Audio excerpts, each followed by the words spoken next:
नमस्कार दोस्तों। 2024 जा रहा है, 2025 आ रहा है। इस आने और जाने में मैं उम्मीद करता हूं कि आपका 2024 बहुत अच्छा गया होगा और आने वाला साल 2025 आपके लिए और अच्छा आएगा। दोस्तों, मेरी और मेरी टीम की तरफ से आपको 2025 की बहुत-बहुत शुभकामनाएं और मैं उम्मीद करता हूं कि आपका 2025 बहुत अच्छे से गुजरे। दोस्तों, आज का जो मेरा टॉपिक है वो है थर्ड पीआरसी। थर्ड पीआरसी पे अफोर्डेबिलिटी क्लॉज। दोस्तों, बीएसएनएल में अभी तक थर्ड पीआरसी इंप्लीमेंट नहीं हुआ है। उसका रीजन है अफोर्डेबिलिटी क्लॉज। मुझे पता है कि ये इस बात को ऑलमोस्ट 7 से 8 साल 10 साल हो गए हैं, तो आपको पता चल गया होगा कि अफोर्डेबिलिटी क्लॉज क्या होता है, लेकिन मैं फिर भी एक बार रिकैप कर देता हूँ कि अफोर्डेबिलिटी क्लॉज क्या होता है, उसमें प्रॉफिट की कैलकुलेशन क्या होती है और बीएसएनएल कहाँ पर पीछे छूट रहा है। दोस्तों, आगे बढ़ने से पहले मैं 2024 का एक रिकैप करूंगा, जिसमें मैं जो 2024 की मेजर मेजर घटनाएं हैं वो आपसे डिस्कस करूंगा और उसके बाद अपने टॉपिक पे चलते हैं। तो दोस्तों, शुरू करते हैं। दोस्तों, 2024 में जब हमने अलविदा कर रहे हैं हम लोग 2024 को, बाय बाय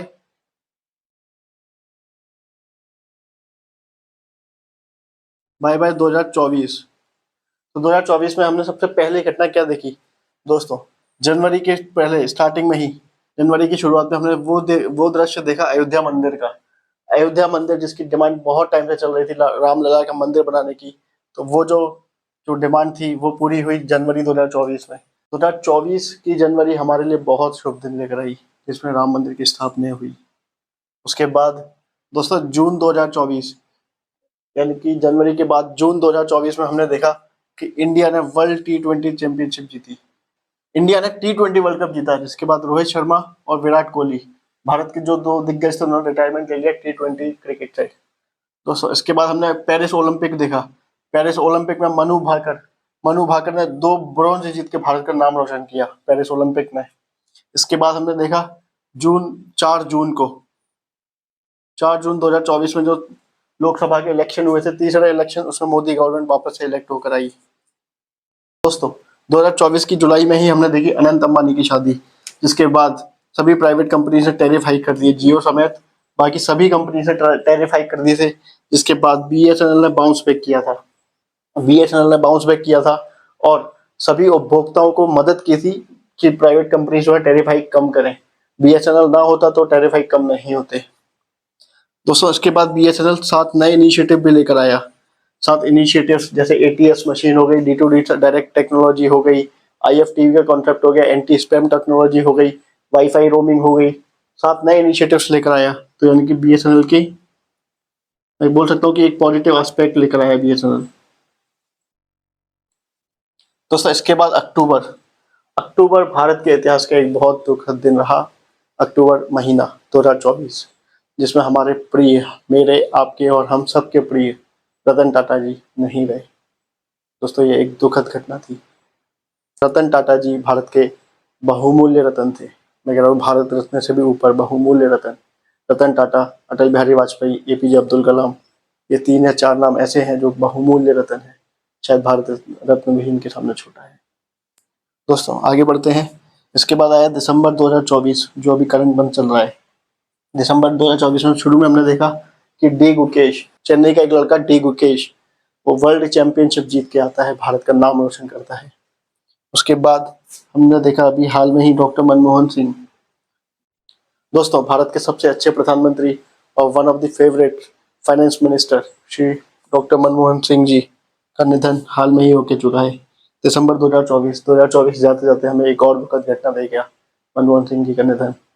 उसके बाद दोस्तों अभी हाल में ही इसरो ने अपना एक स्पारडेक्स मिशन लॉन्च किया है, जो भारत के लिए उपलब्धि लेकर आएगा। मेरी उम्मीद है, मैं वास्तव में आशा करता हूँ कि ये जो इसरो का नया मिशन है, स्पारडेक्स मिशन, इसमें भारत का नाम रोशन और होगा। तो दोस्तों, ये था मेरा रिकैप, जो मुख्य मुख्य घटनाएं थी। वैसे तो बहुत सारी घटनाएं हुई हैं, लेकिन जो मुख्य मुख्य घटनाएं थी वो मैंने 2024 की आपको रिकैप की। अब हम चलते हैं अपने टॉपिक की तरफ। दोस्तों, हमारा टॉपिक है थर्ड पीआरसी। दोस्तों, ये वो टॉपिक है सभी बीएसएनएल एम्प्लॉइज की दुखती रग पे पैर रखने जैसा है। थर्ड पीआरसी दोस्तों 2017 से 2024 आ गया, लेकिन थर्ड पीआरसी नहीं लगा अभी तक। तो अब चलते हैं थर्ड पीआरसी क्यों नहीं लगा, मैं वो बताता हूँ, कारण बताता हूँ थर्ड पीआरसी का। दोस्तों, थर्ड पीआरसी में जो कमिटी थी उसने एक क्लॉज रखा था, अफोर्डेबिलिटी क्लॉज। अफोर्डेबिलिटी क्लॉज मतलब जो पीएसयू अफोर्ड कर पाएंगे उन्हीं को थर्ड पीआरसी मिलेगा, और बीएसएनएल उसमें नहीं आता। और बीएसएनएल उस अफोर्डेबिलिटी क्लॉज में नहीं आता। दोस्तों बीएसएनएल का मेन मकसद पैसा कमाना नहीं बल्कि सर्विस देना है, लेकिन फिर भी उसको अफोर्डेबिलिटी और प्रॉफिटेबिलिटी क्लॉज में रखा गया है। बहरहाल मैं आपको कैलकुलेशन बताता हूँ। दोस्तों अफोर्डेबिलिटी क्लॉज के अंदर जो कैलकुलेशन रखी गई है वो इस तरीके से है कि कोई भी कंपनी जिसका पीबीटी होता है प्रॉफिट बिफोर टैक्स, यानी कि टैक्स देने से पहले का जो प्रॉफिट होता है, यानी हमारी जैसे सैलरी हो गई क्रॉस टीडीएस काटने के बाद पहले की, सेम उसी तरीके से प्रॉफिट टैक्स देने से पहले, टैक्स देने से पहले का जो प्रॉफिट है वो, अगर कोई भी कंपनी अपना प्रॉफिट बिफोर टैक्स जो है वो 20% तक अफोर्ड कर सकती है, अगर उसमें 20% तक अफोर्ड कर सकती है तो उसको 15% फिटमेंट मिलेगा। दोस्तों मैं आपको एक एग्जांपल के थ्रू समझाता हूँ। क्या है, जैसे मान लीजिए बीएसएनएल या कोई और दूसरी कंपनी ले लेते हैं हम एग्जांपल के लिए। मैंने लिया भेल लिया एग्जांपल के लिए। दोस्तों मैंने भेल लिया है।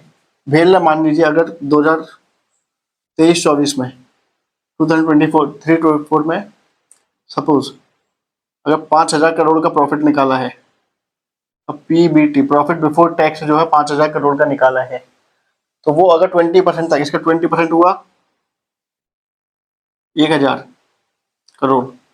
तो अगर ये 5,000 करोड़ का 1,000 करोड़ तक, यानी कि 5,000 जैसे 1,000 और कम कर देते हैं, इतना अफोर्ड कर सकता है, 1,000 करोड़ का लॉस और कम कर सकता है, यानी कि इसका फिर भी प्रॉफिट रहेगा 4,000 करोड़ का।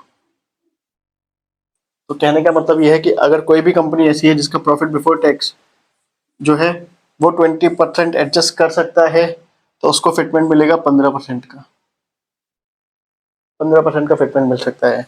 सेम इसी तरीके से अगर कोई भी कंपनी 30% तक, अगर 20% के क्राइटेरिया में नहीं आती, 20% के क्राइटेरिया में नहीं आती लेकिन 30% तक अफोर्ड कर सकती है, 30% तक अपना प्रॉफिट डाउन कर सकती है, तो उसको जो है 10% तक का फिटमेंट मिल सकता है, उसको 10% तक का फिटमेंट मिल सकता है। और वही अगर कंपनी 40% तक अगर लॉस अफोर्ड कर सकती है, सपोज अगर इसका 5,000 करोड़ है, 5,000 करोड़ से अगर और 40% कम हो जाता है, 2,000 करोड़ और कम हो जाता है मानो, तो अभी ये 3,000 करोड़ के पीबीटी में रहेगी, 3,000 करोड़ का प्रॉफिट में रहेगी। तो ये फिर भी उसके बाद भी अगर कंपनी 40% तक अफोर्ड कर सकती है तो वो 5% फिटमेंट के लिए एलिजिबल है। और वहीं दूसरी कंपनी अगर मोर देन 40%, अगर मोर देन 40% है तो 0% फिटमेंट, नील जिसको हम बोलते हैं। दोस्तों अगर कंपनी 40% से ज़्यादा अफोर्ड कर पा रही है तो उसको नहीं मिल पाएगा। अगर कंपनी का जो लॉस है वो 40% से हेम्पर हो जाता है प्रॉफिट, सपोज अगर 5,000, और ये तो 5,000 तो मैंने एक एग्जांपल लिया है, सपोज 1,000 करोड़ का प्रॉफिट है, प्रॉफिट बिफोर टैक्स 3 साल का, लास्ट 3 साल का। दोस्तों एक बात और ध्यान रखने वाली है, यहाँ पर हमें लास्ट 3 साल की कैलकुलेशन देखनी है। जैसे मान एवरेज देखना है 3 साल का, मानो पहले साल हुआ 6 करोड़ 6,000, दूसरी साल हुआ 5,000 और तीसरी साल हुआ 4,000। तो इन तीनों का टोटल करके 6 5 11 4 15 डिवाइडेड बाई 3, तो जो पीबीटी है एवरेज 3 ईयर्स, एवरेज 3 ईयर्स का 5,000 करोड़ निकल के आएगा। इस तरीके से जो लास्ट 3 साल का जो एवरेज प्रॉफिट है उसके ऊपर कैलकुलेशन की जाएगी प्रॉफिट बिफोर टैक्स। उसके ऊपर हम लोग निकालेंगे अपना कि अफोर्डेबिलिटी है या नहीं।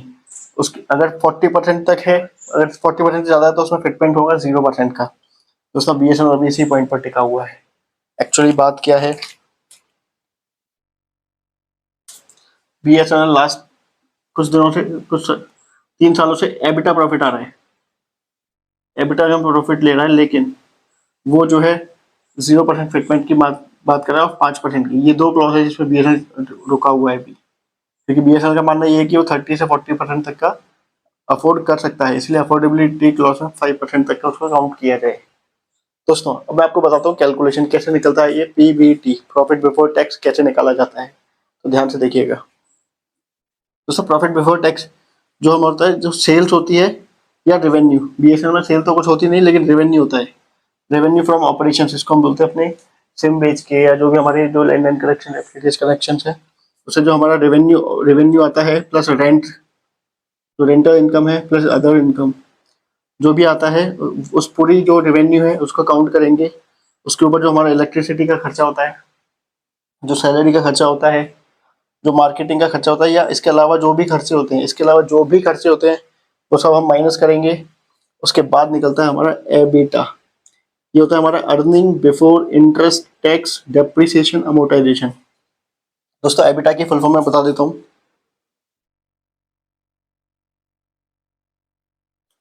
अर्निंग बिफोर इंटरेस्ट, जो हम लोग लोन लिया हुआ उस पर इंटरेस्ट पे करते हैं, टैक्स, डेप्रिसिएशन एंड अमोर्टाइजेशन। दोस्तों ये टेक्निकल टर्म्स हैं जो अकाउंट में होते हैं उनको पता होता है।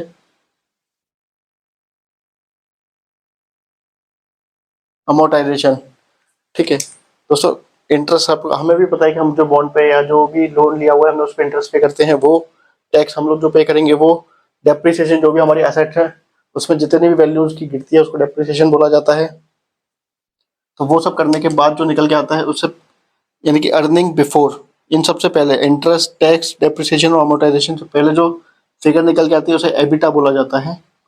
ये इसके बाद इन सबको, इंटरेस्ट को माइनस करेंगे, डेप्रिसिएशन को और अमोर्टाइजेशन को माइनस करेंगे तो निकल के आता है पीबीटी, प्रॉफिट बिफोर टैक्स। दोस्तों बीएसएनएल के लिए अच्छी बात यह है कि बीएसएनएल यहाँ तक पॉजिटिव में है, यहाँ तक पॉजिटिव में है। बीएसएनएल अगर ये लास्ट 3 साल का डेटा देखेंगे बीएसएनएल का, लास्ट, ये पेंशनर्स के लिए भी ये वीडियो है क्योंकि पेंशनर्स भी, बीएसएनएल के जो पेंशनर्स हैं उनकी भी जो थर्ड पीआरसी की कैलकुलेशन है वो इसी के ऊपर डिपेंडेंट है। तो ये जो है पॉजिटिव है। कहने का मतलब ये है कि अगर इंटरेस्ट, डेप्रिसिएशन और अमोर्टाइजेशन वाला जो माइनस करने के बाद भी अगर पॉजिटिव हो जाता है बीएसएनएल, तो बीएसएनएल में कोई नहीं रोक सकता उसको फिटमेंट से, चाहे वो 15% हो फिटमेंट या 5% या 10%, डिपेंड अपॉन द कैलकुलेशन। दोस्तों इसीलिए इसीलिए हमें क्या करना है दोस्तों, इसीलिए बीएसएनएल का जो मैनेजमेंट है वो कोशिश हर प्रयास कर रहा है, गवर्नमेंट प्रयास कर रही है, जैसे इलेक्ट्रिसिटी का खर्चा कम किया जाए, सोलर लगाए जाए ताकि इलेक्ट्रिसिटी का खर्चा कम किया जाए। सैलरी में वीआरएस लेकर आ रही है ताकि सैलरी का जो बर्डन है वो कम रहे। इसके अलावा जो हमारे जो बेनिफिट्स हैं उस पर भी अभी होल्ड लगाया हुआ है, उसको भी अभी रोका हुआ है ताकि किसी भी तरीके से हम प्रॉफिट में आए और हमारी कैलकुलेशन बने इस फिटमेंट के लिए। दोस्तों मार्केटिंग वगैरह पर इसीलिए जो जितने भी हमारे खर्चे होते हैं उस पर मैनेजमेंट उसे कर्टेल करने की कोशिश करता है ताकि खर्चे कम होंगे तो एबिटा ज़्यादा होगा। एबिटा ज़्यादा होगा तो हो सकता है कि ये इंटरेस्ट, डेप्रिसिएशन, अमोर्टाइजेशन वाला जो फेज है वो कम करने के बाद हम यहाँ से भी प्रॉफिट में आ जाए। अभी हम यहाँ पर नेगेटिव हैं, यहाँ पीबीटी हमारा नेगेटिव है दोस्तों, पीबीटी नेगेटिव है और एबिटा पॉजिटिव है।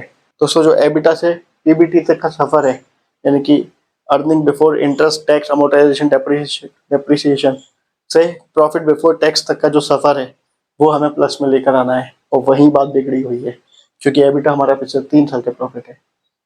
दोस्तों अब आपको ये वीडियो कैसा लगा, कैलकुलेशन कैसी लगी, मुझे कमेंट बॉक्स में बताइए और मेरे चैनल को सब्सक्राइब कीजिए ताकि आपको थर्ड पीआरसी से रिलेटेड कुछ भी इंफॉर्मेशन है मैं आसान शब्दों में आपको समझा सकूं, आपके पास ला सकूं, और थर्ड पीआरसी में जो भी मुद्दे हैं, वीआरएस के जो भी मुद्दे हैं, बीएसएनएल के जो भी मुद्दे हैं वो आपको समझा सकूं।